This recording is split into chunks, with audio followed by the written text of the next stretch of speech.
अस्सलाम वालेकुम मुंहिंजा यूट्यूब जा साथियो, उम्मीद तव्हां ख़ुशि ऐं बाश हूंदा। साथियो, हिकिड़ो किताबु आहे, चवंदा आहिनि हिकिड़ो इहे रांझू लखां मट। सो तव्हांखे हिन सां मुहबत हुजे न हुजे, हिन सां लॻाव हुजे न हुजे, पर मूंखे आहे। छो त मूंखे सिंध जी तारीख़, मूंखे सिंध जो हुनुरु, मूंखे सिंध जा जेके वणच वापार जा तरीक़ा आहिनि, मूंखे सभु अज़ीज़ आहिनि, मूंखे सभिनि सां मुहबत आहे। तव्हांखे हुजे न हुजे, तव्हांजो पंहिंजो नज़रियो आहे, मूंखे भली चूत चओ चरियो चओ, पर हीअ 3D प्रिंटिंग जे करे, 3D टेक्नोलॉजी जे करे जेका असांखे प्रिंटिंग अचे थी, असांजा हीअ शयूं हलंदा था, माना विछड़ असां को दूरि थींदा था वञनि, परे थींदा आहिनि। हीअ जेको झंडी ते जेको हीअ कमु आहे, पावा आहिनि, या हीअ जेको आहे सो गुलदान जी सजावट आहे, सो हीअ असांजो ऐं ॿियो हीअ जेके हुनुर आहिनि, हे विञिणो आहे ऐं दॿकी आहे, जेको आहे सो हीअ काशिया कम आहिनि, जेके असां खां आहिस्ते आहिस्ते छॾाईंदा था वञनि। ऐं परे अॼुकल्ह विञणनि जो तस्वर, दॿकी जो तस्वर, प्लास्टिक जूं दॿकियूं अची वियूं आहिनि, ऐं तव्हां यकीन कयो त माना एॾो हुनुरु पियो आहे, एॾो कमु पियो आहे, पर असां उनखे ध्यानु कोन था ॾियूं। अॼु जदीद टेक्नोलॉजी करे नौजवानी ते ध्यानु नथा ॾियनि, सदो रुॻो 3D टेक्नोलॉजी, हथ में टच सेट लॻो पियो आहे, ॼाण अलाए छा आहे, छा था सम्झनि। टच सेट खणी नौजवान ईअं था घुमनि, हीअ एंड्रॉइड सेट खणी ईअं था घुमनि, चवंदा त असां बादशाह आहियूं, असां माना वॾा फने खान आहियूं, बोल्टालियूं हथ ईअं लोड था हलनि, ॼाण को देह जा मालिक हुजनि, वॾेरा हुजनि। इन कल्चर, मीर वॾेरा पीर जेको आइडियूं हलनि थियूं पियूं सोशल मीडिया ते, सरदार ऐं जेको सालगिराहुनि जा, ॼम ॾींहं जा जेके बर्थडे मल्हाए था वञनि, मूंखे इनखे इख़्तिलाफ़ु आहे। भली तव्हां मूंखे चूत चओ, चरियो चओ, छा बि चओ, पर मूंखे इख़्तिलाफ़ु आहे। असुलु सकाफ़त, कल्चर, वॾेराइप, सुहिणाइप, निवड़त, प्यार, मुहबत, वॾे जो अदब इख़लाक़ ऐं नंढे सां मुहबत, पाण जहिड़े सां जोड़ ऐं इल्मु, अदब, इख़लाक़, इन खे मां अहमियत ॾींदो आहियां। ऐं सिंध जा हुनुर हिकिड़ो असांखे सकाफ़ती तौरु गॾनि बि था। इन खे तव्हां छा बि सम्झो, हीअ जेको अजरक ठाहियो थो वञे, असां ॾाढो फ़ख़ुर सां असां मल्हाईंदा आहियूं त बाबा असां जेको आहे सो कल्चर डे था मल्हायूं, असां मुड़ुसु माण्हू आहियूं, कल्चर डे मल्हायो, पर तव्हां अदब इख़लाक़ हुजणु घुरिजे। कल्चर हिक ॿिए जी इज़त करण बि आहे, वॾे नंढे इज़त करण बि आहे। सो अॻिते वधूं था पिया, किताब जे बारे में जज़्बात थी वियुमि, माफ़ु कजो साथियो। सिंध जा हुनुर किताब वीडियो जो आगाज़ करण अॻ में चैनल खे सब्सक्राइब, वीडियो खे लाइक ऐं कमेंट कंदा, ऐं ॿियनि सोशल नेटवर्क ते, सोशल प्लेटफॉर्म ते हीअ मुंहिंजी वीडियो वंड कंदा, तव्हांजा लख लाइक, वीडियो वॾी थी वेंदी, उन लाइ माज़रत, तव्हांखे बर्दाश्त करिणो पवंदो या लीव करे वञिजो। हीअ आहे सिंध जा हुनुर किताब, मुर्तब आहिनि नवाज़ अली शौक़। नवाज़ अली शौक़ साहिब जो भिटाई ते ॾाढो सुठो कमु थियल आहे, ऐं हीअ इदारे किताब ॾाढो सस्तो छपियो आहे। ऐं ॿियो दफ़ो शायदि हिकु दफ़ो 1990 में, ॿियो हाणे, ऐं हीअ इदारो तव्हांखे घर वेठे कोन मोकिलींदो। सो हीअ तव्हांखे पंहिंजे वेझो के इदारे खां वठिणो पवंदो, या हीअ पब्लिकेशन खां कॉल करे घुराए सघो था। हीअ जेको आहे सो वॾी साइज़ में, ऐं लॻभॻि हिन जा जेके 350 सुफ़ा थींदा, ऐं किताबु ॾाढो ज़बरदस्तु आहे। थोरो तारीफ़ कराईंदुमि, सिंध जा हुनुर कहिड़ा कहिड़ा आहिनि। हीअ पब्लिशर नोट आहे, मुआग आहे, मुक़दमो आहे, 2 अखर आहिनि। सिंध जा हुनुर, गुलाम सुम्हण मज़मून साहिड़ा आहिनि। साथी असांजे झूने नवाज़ अली शौक़, डॉक्टर संजय क़दीम, हथ जा हुनुर, शिकारपुर में हथ जा, सिंध में मिटी जो कमु, जोही जूं गुगियूं, काशी जो हुनुर, नसरपुर जो नायाब हुनुर काशी, चम जो हुनुर, जुती जी आतम किथा, हॾो ऐं हॾे मां ठहंदड़ शयूं, हॾनि ऐं संग जे हॾे जी, सिंग जे हॾे जी मक़बूल, सोनार को कमु, सिंध में मोतियुनि जी पोच ऐं हुनुर, पोच जो हुनुर, विंझर को हुनुर, सर्तियूं ऐं सुई, कुंडी या आर जो कमु, संजय क़दीम शहर नसरपुर जो हिकु नायाब हुनुर, अगट खेस, सिंधी बर्थ जी तारीख़ में पांचो, लाड़े जो बर्थ, सिंध जे हिंदू जातीअ जा लिबास ते बर्थ जा नमूना, गज ते बर्थ, ऐं सिंध जे रंगीन रुली बांधणो ऐं उन जी रंगावट, सिंध में टोपियूं ऐं टोप ठाहिणु हुनुर, अजरक, सिंध में कपिड़े उन्हनि जो हुनुर, सिंध जो वाढ को हुनुर, दांत गाॾी झंडी जो हुनुर, सिंध में फन ठाहिणु हुनुर, सिंध में लोहार को कमु, सिंध में संभालण ठाहिण जो हुनुर, पखा पखारियो,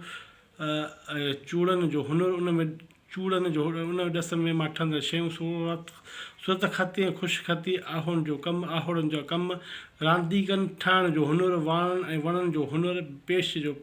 पीस जो पेशो दॿकी कांव जो काज ऐं हुनुरु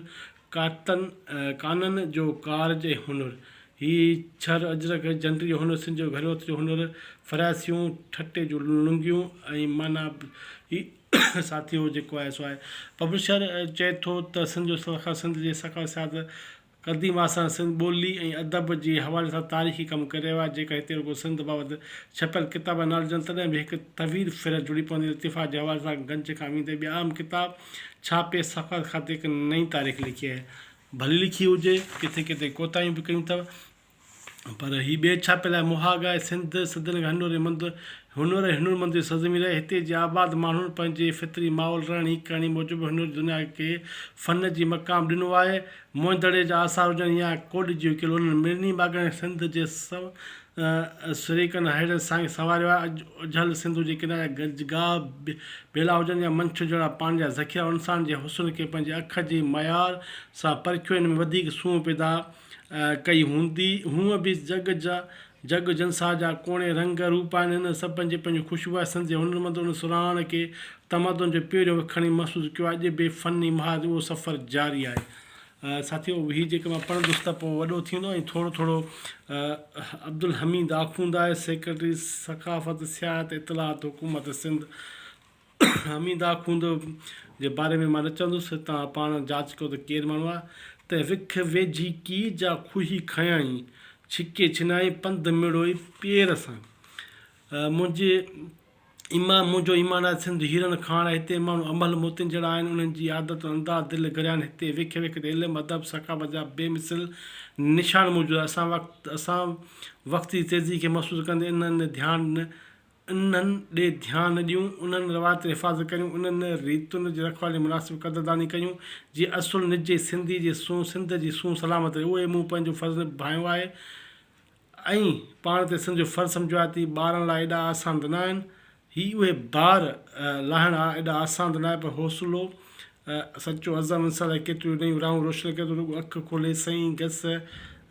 हलण जी घुरिज आहे साथियो थोरी ग़लती थी वञे पई मां स्क्रिप्ट लिखियो कोन्हे न त इन करे थोरी भुल चुक थिए पई उन लाइ माज़रत 3 साल अॻु सिंध सूबाई अजाब गरदाबाद सिंधी हुनरबाद हिकु सेमिनार मुल्क कयो जंहिंमें माहिर हुनरमंद अमली तौरु पंहिंजे हुनुर जी कारीगर करतब ॾेखारिया हिकु पासे कुंभर चक ते मिटी जा थांव तयारु कयो त ॿिए पासे कशबो जो कारीगर जंडी वारे कम में जुंबियल हुयो के मायूं सूनीलियूं ठाहे रहियूं हुयूं त के वरी दिलकश टोपियूं ठाहे रहियूं हुयूं मतिलबु त हर तरफ़ सिंध जे हुनुरमंदनि जे कमाल कारीगर ख़ूबसूरत मंज़िरो आहे ॾिसंदड़ संदन ॾांहुं ते ॾांहुं ॾिसी बेनता ख़ुशि थी रहिया ऐं खेनि दिलि सां दाद ॾेई रहिया साथियो नवाज़ अली शौक़ जो हीउ पुराणो मुक़दमो आहे पहिरियों जेको आहे छापे जे हिन में ॿिए छापे लाइ ऐं हीअ आहे आख़िर में चङनि मठनि जा थोरा मञा अथई मुक़दमो आहे सिंध सुवारी क़दीम ज़माने खे ॿेलनि ऐं वेलनि जो मुंहिंजो मुल्क इहा आहे समय सिंध समाज त वैसे हिकु ॿिए खे नॉमिनेट कयो आहे नवाज़ अली शौक़ जो हीउ पुराणो आहे जेको आहे सो नसे वणनि में नसे कातारियो पसे बाज़ारियो हीअणो मूं लूण थिए ऐं अॼु अॻड़ा आया साओ की सुञाण लाहींदा मूरिया रुक करींदा पधरो तारीख़ जे मुताले मालूम थिए थो धारनि जी लॻातार कान लुट फुट सबबि सिंध जूं माशी हालतूं ख़राबु थी वियूं वापारी कफ़ला जेके ॾूंहां ॾेह ॾांहुं वेंदा हुआसीं पहुची विया फुलट सभु दरियाई वापार खे धकु लॻो बंदि बाज़ार वीरान थी वियूं सो हीउ नवाज़ अली शौक़ भिटाई जो माण्हू पढ़ियो ॾिठो बहितरु इंसानु डॉक्टर नवाज़ अली शौक़ जेकर उन जा किताब असांखे मिलनि त वाह ॾाढो सुठो लिखंदो आहे सिंध जे कारीगर सोना साज़ जुड़िया भिटाई जो तंबूरो अॼु ॾींहं ताईं संदसि फ़क़ीर ठाहींदा अचनि उन खां सवाइ यकतार चंग बोंडो नड़ बेनू नाद ऐं ॿिया केतिरा ई साज़ ठाहींदा रहंदा ऐं सठिंगस खे वॾो महारत हासिलु आहे अॼु बि सिंधी फ़नकार साज़ सिंगार नज़र ईंदा उन में संदसि फ़नी महारत ऐं सूंहं सां प्यार जो अंदाज़ लॻाए सघिजे थो साथियो हीअ किताबु आहे सिंध जा हुनुर वठणु चाहियो पढ़णु चाहियो 10 पंध ॾेई छॾियो आहे जेकर कल्ह थिड़िया आयो त जे तव्हांखे दिलचस्पी न आहे त तव्हां छॾे ॾियो ऐं इन खे ध्यानु न ॾियो छो त हीअ किताबु जेको आहे सो ध्यानु तलब आहे ऐं हिन में लॻभॻि 50 खनि जेका हुनर जो ज़िक्र आहे। मूंखे हिन किताब में हिकिड़ी खोट महसूसु थिए पई त हिन में अगरि तस्वीरूं हुजनि हा त ॾाढो भलो थी पियो आहे, पर ठीकु आहे, ॿिए दफ़े तस्वीरुनि सां बि पढ़िबो। वठणु चाहियो, पढ़णु चाहियो, तव्हांजे साम्हूं आहे। वेंदे वेंदे वीडियो खे लाइक, चैनल खे सब्सक्राइब ऐं कमेंट्स ऐं ॿियनि सोशल प्लेटफॉर्म ते वंड कंदा त लख लाइक।